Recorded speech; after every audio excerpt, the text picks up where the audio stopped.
ચાર બંગડીઓથી પ્રખ્યાત થયેલી કિંજલ દવે ફરી એક વખત ચર્ચામાં આવી છે, કારણ કે તેમની ફરી એક વખત સગાઈ થઈ છે અને ઘણા બધા પ્રશ્નો ઉઠ્યા છે સામાજિક રીતે. અને કહેવાય છે કે તેમના પૂર્વ મંગેતર છે, જ્યારથી ખબર પડી કે કિંજલ દવેના સગાઈ થઈ ગઈ છે, તેના ફોટા વાયરલ થયા ત્યારથી તેમનું દુઃખ તેમની ઇન્સ્ટા સ્ટોરીમાં પણ દેખાઈ રહ્યું હતું, છલકાઈ રહ્યું હતું, તે પણ ચર્ચાનો વિષય બન્યા હતા. ત્યારથી કિંજલ દવે પર સતત સવાલો થઈ રહ્યા હતા. ત્યારે આ બધાની વચ્ચે કિંજલ દવે આજે મૌન તોડ્યું છે અને ભડકતા જ કહી દીધું છે કે મારા પિતાથી વધારે મને ભગવાન પણ ના હોય. નમસ્કાર, BS9 TV ન્યૂઝમાં આપની સાથે હું ભગવતી વિશાવડિયા. આમ તો જોઈએ તો ગુજરાતી જાણીતા કલાકારોમાં કિંજલ દવેનું નામ મોખરે હોય છે. તે તેમના કોકિલ કંઠીથી સતત કહેવાય છે કે ચર્ચામાં રહેતા હોય છે અને ફેન ફોલોવિંગ પણ ખૂબ સારું એવું તેમનું છે. ત્યારે આપણે જોઈએ કે કોઈ સેલિબ્રિટી છે કે તેમની કોઈ સગાઈ કે થતી હોય છે, તેઓ લગ્ન કરતા હોય છે તો ચર્ચાનો વિષય બનતા હોય છે.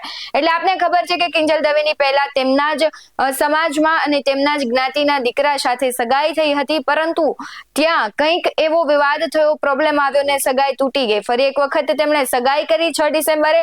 જ્યારથી આ સગાઈ થઈ છે, કારણ કે કિંજલ દવે ફરી જે સગાઈ કરી છે તે તેમની જ્ઞાતિના નથી. એક્ટર ધ્રુવિન શાહ સાથે તેમણે સગાઈ કરી, જેના ફોટા સોશિયલ મીડિયા પર વાયરલ થયા.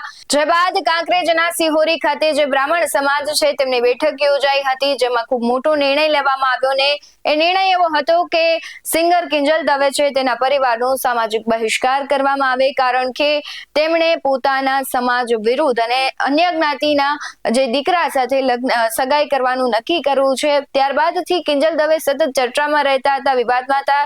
તેમના અને તેમના પરિવાર પર અનેક ટીકા ટિપ્પણીઓ થતી હતી. ખાસ કરીને આપણે જોઈએ કે ન માત્ર કિંજલ દવે પણ જ્યારે કોઈ પણ દીકરી આવું કરતી હોય છે ત્યારે તેના અને તેના પરિવાર પર આબ ફાટે એવી પરિસ્થિતિ હોય છે. ત્યારે કિંજલ દવે છે સમગ્ર મામલે મૌન તોડ્યું છે.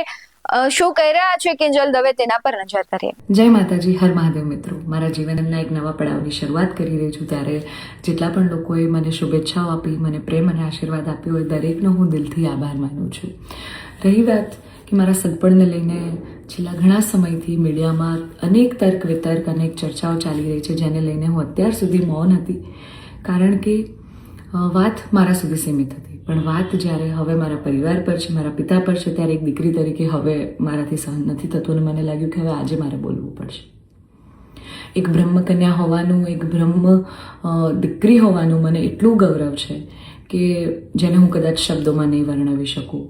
અને હું અહીંયા સુધી પહોંચી છું એના માટે શિક્ષિત અને સમજણી જે બ્રહ્મ શક્તિઓ છે, બ્રહ્મ સમાજના લોકો છે, એમનો ખૂબ ખૂબ ફાળો રહ્યો છે મારી આ જર્નીમાં. અને હું તો નસીબદાર છું કે મને 18 વર્ણના લોકોનો પ્રેમ અને સપોર્ટ મળ્યો છે અહીંયા સુધી પહોંચવામાં. મારો પરિવાર તો છે જ, મારી ઢાલની જેમ મારા પિતા છે મને સપોર્ટ કરવામાં, પણ આપ સૌનો પણ ખૂબ ફાળો છે.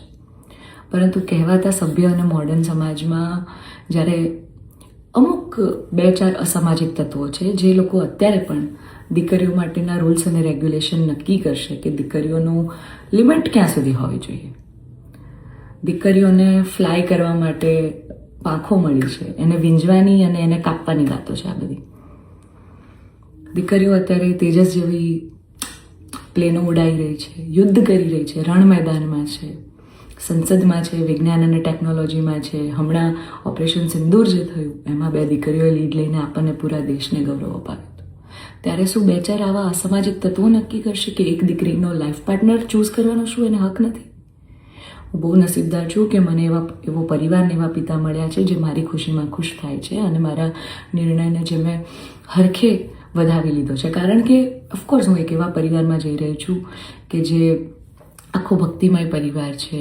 બહુ જ પરિવારના લોકો અને મારો પાર્ટનર મને એટલો પ્રેમ કરે છે કે જેમને હું જે છું, જેવી છું, જે પણ છું, મને ખૂબ આદરથી, સત્કારથી એ લોકોએ સ્વીકારી છે.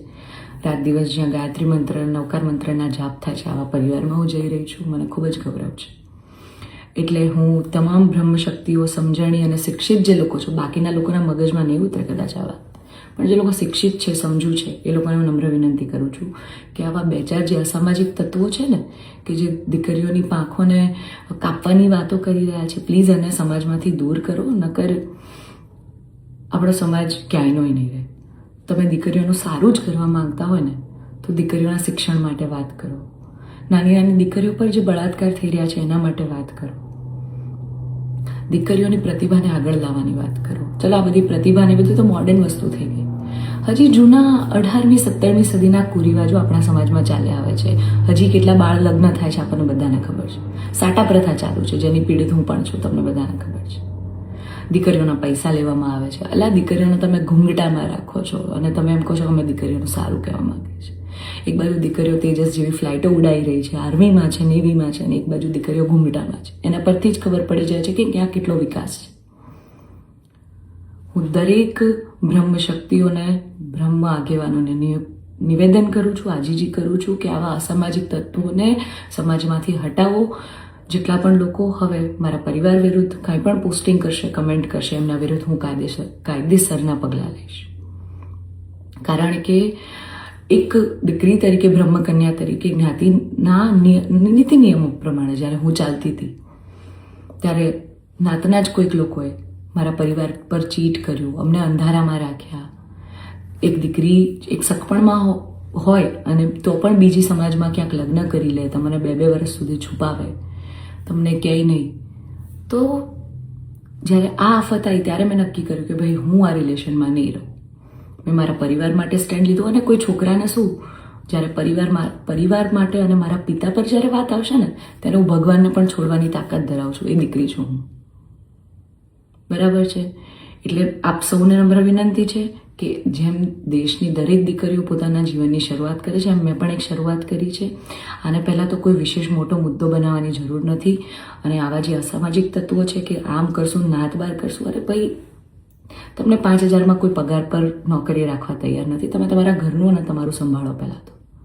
અને આવા અસામાજિક તત્વોને, તમામ બ્રહ્મ શક્તિઓને, શિક્ષિત અને સમજણા જેટલા લોકો છે એમને મારી વિનંતી છે કે આવા સામાજિક તત્વોને તમે દૂર કરો સમાજમાંથી, જેથી દીકરીઓ ડરે નહીં અને એમની પ્રતિભા આગળ આવે અને સમાજનો વિકાસ થાય. જય માતાજી, હર મહાદેવ. જે પ્રમાણે કિંજલ દવે કહે છે કે દીકરીઓ છે ક્યાંથી ક્યાં પહોંચી ગઈ છે, પરંતુ અમુક સામાજિક તત્વો છે અને ખાસ કરીને તેમણે પોતાની વાત કરતા કહ્યું કે હું પણ સાટા પ્રથાનો ભોગ બની હતી. એટલે ક્યાંક ને ક્યાંક તેમને પણ એવું લાગી રહ્યું છે કે હવે જે પ્રમાણે આખું વિજ્ઞાન ટેકનોલોજીમાં દીકરીઓ આગળ વધી રહી છે તો પોતાનો નિર્ણય લેવાનો સ્વતંત્ર અધિકાર છે અને તેમણે રાજી ખુશીથી અને એક ધાર્મિક પરિવાર સાથે લગ્ન કરવાનો નિર્ણય કર્યો છે. આગામી દિવસોમાં તેઓ સગાઈ પણ કરશે. ત્યારે તમારું શું કહેવું છે? ને જે પ્રમાણે કિંજલ દવેની વિચારધારા છે અને ખાસ કરીને સમાજ દ્વારા તેમનો બહિષ્કાર કરવામાં આવ્યો છે, શું માનવું છે તે કમેન્ટ બોક્સમાં જરૂરથી જણાવજો. બાકી આવા જ વધુ અહેવાલો સાથે ફરી મળતા રહીશું. તમે અમારી યુટ્યુબ ચેનલને સબસ્ક્રાઇબ કરવાનું, અમને ફેસબુક અને ઇન્સ્ટાગ્રામ પર ફોલો કરવાનું ભૂલશો નહીં. બાકી અમને અપડેટ્સ મેળવવા માટે આપ જોતા રહો BS19 ન્યૂઝ. નમસ્કાર.